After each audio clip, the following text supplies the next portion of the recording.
نحمده ونصلي على رسوله الكريم أما بعد أعوذ بالله من الشيطان الرجيم بسم الله الرحمن الرحيم وقرآن وذكر صدق الله العظيم صدق رسول النبي الكريم بلغ العلى بكماله كشف الدجى بجماله حسنت جميع خصاله صلوا عليه وآله. تمام سننے والے اور میری ویڈیو کو دیکھنے والے لوگوں سے السلام علیکم ورحمۃ اللہ وبرکاتہ. میرا آج کا موضوع ہے جشن عید میلاد.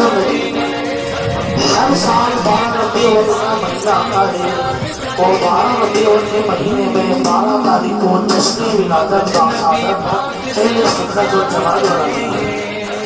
میں دیکھتا ہوں کہ ہر سال جب 12 ربیع الاول کا مہینہ آتا ہے تو کچھ لوگ بیٹھ کر اوپر رسول پر ہم پر کفر کے فتوے لگاتے ہیں.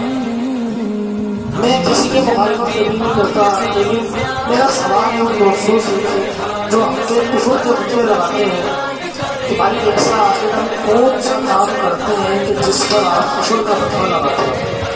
آپ بدعت کا فتویٰ لگاتے ہو، آپ شرک کا فتویٰ لگاتے ہو، وہ عمل پہ بتا دو نا کہ وہ کون سا عمل ہے جس کے اوپر آپ فتویٰ لگاتے ہیں. تو مجھے بتائیے کہ جشن ولادت کا صادق میں ایسا اہل سنت کیا کام کرتی ہے کہ جس پر شرک کا یا بدعت کا فتویٰ لگتا ہے؟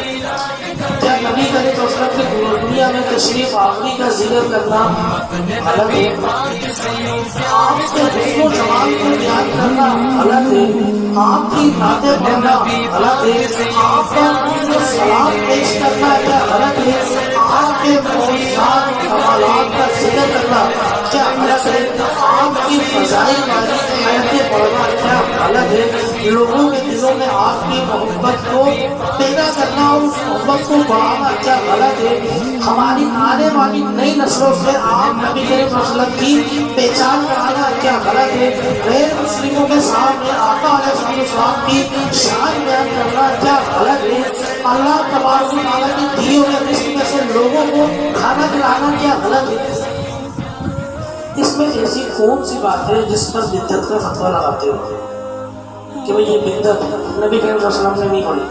نبی کریم صلی اللہ علیہ وسلم کی کوئی ایسی حدیث بھی بتا دیجئے کہ آقا علیہ السلام کے سامنے آپ کی تعریف کی گئی اور آقا علیہ السلام نے منع فرما دیا کہ میرے سامنے میری تعریف نہیں کرو یا میری تعریف کرنی نہیں ہے. کوئی ایسی چیز نہیں بتا دیجیے کہ بدعت ہے کہ نبی کریم صلی اللہ علیہ وسلم نے منع فرمایا تھا تعریف بیان کرنے کا اور آپ لوگ نبی کریم صلی اللہ علیہ وسلم کی تعریف کو بیان کر رہے ہیں.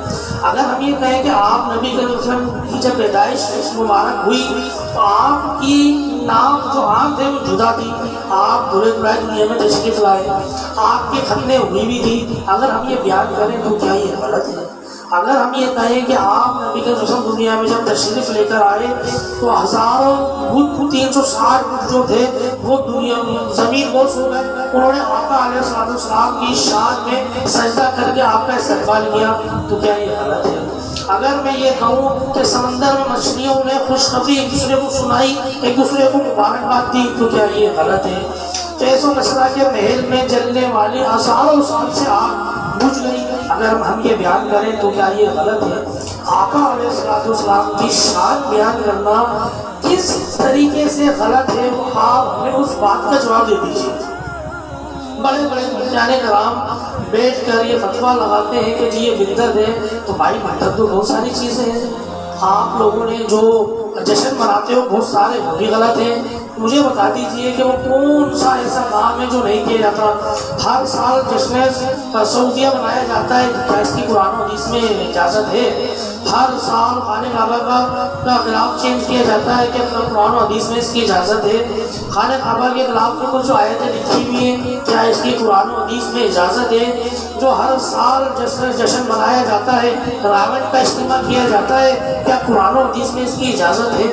کیا یہ سب کچھ بدعت نہیں؟ لیکن بدعت ایک ایسی بدعت ہے کہ جس کی شریعت میں منادی نہیں ہے. اسی طریقے سے کہ نبی کریم صلی اللہ علیہ وسلم کے ساتھ ٹائم پہ اگر جشن ولادت نہیں منایا گیا تو کیا نبی کریم صلی اللہ علیہ وسلم نے منع فرمایا منانے سے؟ یا آپ نے اپنی تعریف بیان کرنے سے منع فرمائی ہے؟ کیا آپ نے اپنے آپ سے محبت کرنے سے منع فرمایا ہے یا آپ نے اپنے بارے میں لوگوں کو بتانے سے منع فرمایا ہے؟ اگر بدعت ہے تو مسجد پکی کیوں کرتے ہو؟ مسجد پکی کرنا بھی تو بدعت ہے۔ قرآن پاک کو سنہرے حروف سے کیوں لکھتے ہو؟ سنہرے شے سے کیوں لکھتے ہو؟ یہ بھی تو بدعت ہے۔ کیوں کرتے ہو بھائی؟ نہیں کرو کام۔ تراویح کی جماعت کیوں پڑھتے ہو؟ نبی کریم صلی اللہ علیہ وسلم تو نہیں پڑھائی تھی نا، بدعت دینے بند کر دو اس کو بھی۔ بہت سارے کام ایسے ہیں جو آقا علیہ السلام کے ٹائم میں کیوں نہیں ہوئے تھے؟ اچھا نبی کریم صلی اللہ علیہ وسلم کے ٹائم میں تو گھوڑا گاڑی تھی، گدھا گاڑی تھی، بیل گاڑی تھی، تو بھائی آج اسی پہ سفر کرو۔ کاروں میں مرسڈیز میں سفر کیوں کرتے ہو؟ کیا قرآن و حدیث میں اجازت ہے کہ مرسڈیز میں سفر کر لینا 10 سال کے بعد، 1400 سال کے بعد، 100 سال کے بعد، 1000 سال کے بعد مرسڈیز آئے گی اس میں سفر کر لینا؟ حضور لوگ پیدل سفر کیا کرتے تھے، کیوں ٹرین استعمال کرتے ہو، کیوں جہاز استعمال کرتے ہو؟ بدعت یہ بھی آپ بھی استعمال کرو، آپ اسی سفر کرو، پیدل سفر کرو، کہیں جانا ہو گدھا پکڑ لو، گدھے پہ بیٹھو اور پیدل سفر کرو۔ یہ جو مفتی صاحب بیٹھ کے بیان کر رہے ہوتے ہیں نا کہ یہ بدعت ہے، جشن ولادت منانا بدعت ہے، اور پاگل جو مرسڈیز سے گھومتے ہو وہ بدعت نہیں ہے، وہ بھی تو بدعت ہے نا۔ تو نہیں گھوما کر مرسڈیز میں، گدھا گاڑی میں گھوما کر۔ اب تیروں قسم جتنے مفتی ہیں نا یہ جو بیٹھ کے فتویٰ ٹھوکتے ہیں کہ اہل سنت والے یہ بدعت کر رہے ہیں، بدعت کر رہے ہیں، ان تمام مفتیوں کو میری آج قسم ہے کہ تم کتنے چاہنے والے ہو نا دین کے، آج سے گدھا گاڑی میں گھومنا، گھوڑا گاڑی استعمال کرنا نہیں، استعمال کرنا کوئی گاڑی، اور کچی مسجدیں بناؤ، کچی مسجدوں میں نماز پڑھو، اپنے گھروں کو توڑو اور کچے گھر بناؤ۔ نبی کریم صلی اللہ علیہ وسلم کا گھر آرسی سے تھا کہ آقا علیہ السلام کی چھت پکی تھی، کیوں بناتے ہو تم اپنی چھتیں پکی؟ بھائی نہیں بناؤ چھتیں پکی، کچی چھتیں رکھو، کچے گھر رکھو۔ کہ آقا علیہ السلام اتنے شاندار گاڑیوں میں گھوما کرتے تھے جس سے تم آج چھوڑتے ہو؟ کہ آقا علیہ السلام اتنے شاندار کھانے روش فرمایا کرتے تھے جو تم جیسے لوگ بیٹھ کے روش کرتے ہو؟ نہیں کیا کرو یہ چیزیں بھی ساری، یہ بھی تو بدعت ہے۔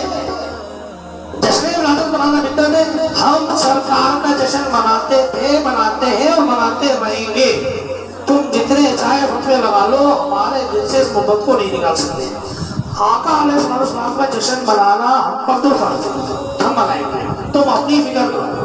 ہم نے دیکھا کہ قرآن پاک میں ابو لہب کی کیا اللہ تبارک و تعالیٰ نے اس کے بارے میں فرمایا، تبت یدا ابی لہب وتب ما اغنی عنہ مالہ وما کسب۔ لیکن اس نے جشن ولادت کے وقت جس انگلی سے کنیز کو آزاد کیا تھا نا، اس انگلی پہ عذاب نہیں پڑتا، بلکہ ہر پیر والے دن اس کی اس انگلی سے ایسا شہد نکلتا ہے کہ جس کو پی کر وہ خوش ہو جاتا ہے، اس کو تسکین مل جاتی ہے، اس کی جسم کو تسکین مل جاتی ہے۔ ہم تو جشن ولادت منائیں گے، تمہیں جتنے چاہے فتوے لگانے تم لگاتے ہو، ٹھیک ہے۔ ہم نے اگر میں یہ کہوں کہ اللہ تبارک و تعالیٰ نے قرآن پاک میں فرمایا وما ارسلناک الا رحمۃ للعالمین، تو یہ بدعت ہے، یہ غلط ہے کہ اللہ تبارک و تعالیٰ نبی کے رسول کو رحمت للعالمین قرار دے رہے ہیں، یہ غلط ہے۔ اگر میں کہوں کہ اللہ تبارک و تعالیٰ نے قرآن پاک میں کہا نبی کریم صلی اللہ علیہ وسلم کے لیے بیان فرمایا ودعا، تو یہ شرک ہے، یہ غلط ہے۔ اگر اللہ تبارک میں کہوں کہ اللہ نے قرآن پاک میں نبی کے رسول کو طٰہٰ اور یاسین کے نام سے پکارا، تو یہ غلط ہے، یہ بدعت ہو جائے گی آپ کے لیے۔ قرآن کو بیان کرنا، حدیث کو بیان کرنا، آقا علیہ السلام کے اعمال اور افعال کو بیان کرنا کہاں سے بدعت ہے بھائی، کہاں سے غلط ہے؟ بولنے سے پہلے تمہیں سوچ بھی لیا کرو، کبھی ایک بار بیٹھ کے سوچ لو، اپنی تو بولی اپنی بول رہے ہو، مرسڈیزوں میں گھوم رہے ہو، خوب کھانے کھا رہے ہو، خوب عیاشیاں کر رہے ہو، پکی مسجدوں میں بیٹھ رہے ہو، خوب پکے گھر بنا رہے ہو، لفافے تلادہ لے رہے ہو۔ نبی کریم صلی اللہ علیہ وسلم نے کبھی کوئی لفافہ لیا تھا بیان کرنے کا؟ جو تم یہ لاکھوں روپے کے لفافے بٹورتے ہو، کیوں لیتے ہو بھائی؟ نہیں لیا کرو نا، تمہیں اس وقت بدعت یاد نہیں آتی، اس وقت تمہیں شرک یاد نہیں آتا۔ ہمارے تمہیں جشن ولادت منانے میں تمہارے سارے فتوے آ جاتے ہیں بات کہ یہ غلط ہے اور یہ یوں ہے اور یوں ہے اور فلانا اور ڈھماکہ ہے۔ اللہ تبارک و تعالیٰ آپ کو ہدایت دے اور ہمیں بھی اپنے نبی کریم صلی اللہ علیہ وسلم کا جشن ولادت ہر سال شان و شوکت کے ساتھ منانے کی توفیق عطا فرمائے۔ میں کچھ باتیں آج اپنے اہل سنت کے لوگوں سے بھی کرنا چاہتا ہوں، جن کی کچھ حرکتوں کی وجہ سے ہم پر انگلیاں اٹھائی جاتی ہیں۔ سب سے پہلے میں ہاتھ جوڑ کر گزارش کرتا ہوں اپنی ماؤں بہنوں سے کہ جشن ولادت کے حوالے سے نکلنے والے جلوس میں، ریلیوں میں برائے مہربانی آپ لوگ شرکت مت کیا کریں۔ آپ لوگ گھر میں بیٹھے دو سلام پڑھیں، قرآن خوانی کریں، نبی کریم صلی اللہ علیہ وسلم کو ہدیۃ موقتاً آپ اس کو اشارے ثواب کریں، آپ کی بڑی مہربانی۔ آپ برائے مہربانی خواتین لوگوں پر مت آیا کریں، آپ لوگوں کی وجہ سے ہم پر بہت انگلیاں اٹھائی جاتی ہیں، اور جو انگلیاں اٹھتی ہیں پھر میں اس انگلی کو جائز سمجھتا ہوں۔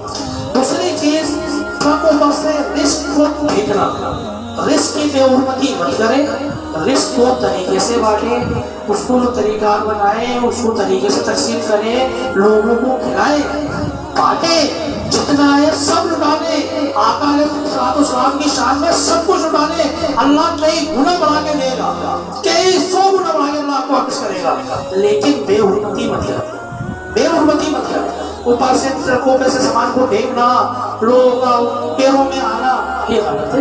رزق کو میرے نبی کریم صلی اللہ علیہ وسلم روٹی کا ٹکڑا نہیں دیتے تھے، گھر میں پڑا ہوا کھاتے تھے، تو ساتھ کھا کے کھا لیا کرتے تھے، اور ہم رزق کی بے حرمتی کرتے ہیں۔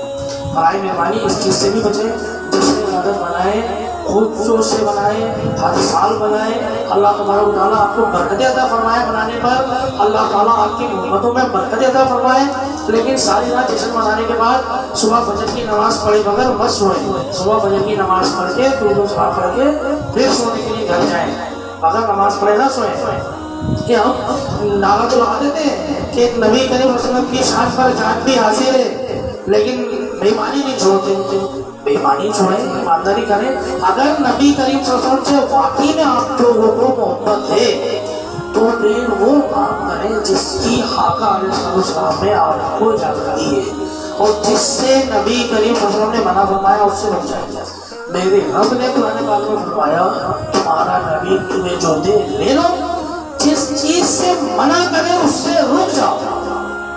ٹھیک ہے، تو نبی کریم صلی اللہ علیہ وسلم نے جن کاموں کو کرنے کا حکم دیا وہ کریں، اور جن کاموں کو کرنے کا منع کیا ان سے رک جائیں۔ 1 روپے کی بے ایمانی بھی جہنم میں لے آنے کے لیے کافی ہے۔ یہ نہیں سوچیں کہ جی میں تو بڑا آدمی نہیں ہوں، میں تو امیر نہیں ہوں، میں تو کیلے بیچنے والا ہوں، میں تو رکشا چلانے والا ہوں، میں تو کباڑیاں ہوں، میں تو سنار تھوڑی ہوں، میں تو وزیر اعظم تھوڑی ہوں۔ بھائی ایمانداری سب کے لیے، وزیر اعظم اپنے حساب سے اگر بے ایمانی کر رہا ہے تو آج ایک کیلے والا اپنے حساب سے بے ایمانی کر رہا ہے، ایک رکشے والا اپنے حساب سے بے ایمانی کر رہا ہے، ایمانداری کوئی نہیں کر رہا، کوئی اس بات کو نہیں سوچ رہا کہ بھائی میرا رزق میں جو رب نے لکھا ہے میرے لیے وہ کافی ہے، میں ایمانداری سے اپنا اسی رزق کو استعمال کروں گا۔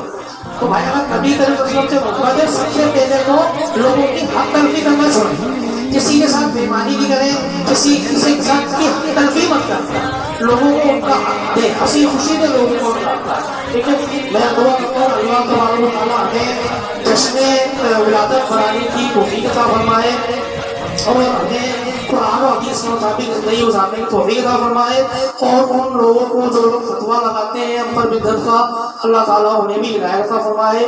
وما علینا الا البلاغ المبین۔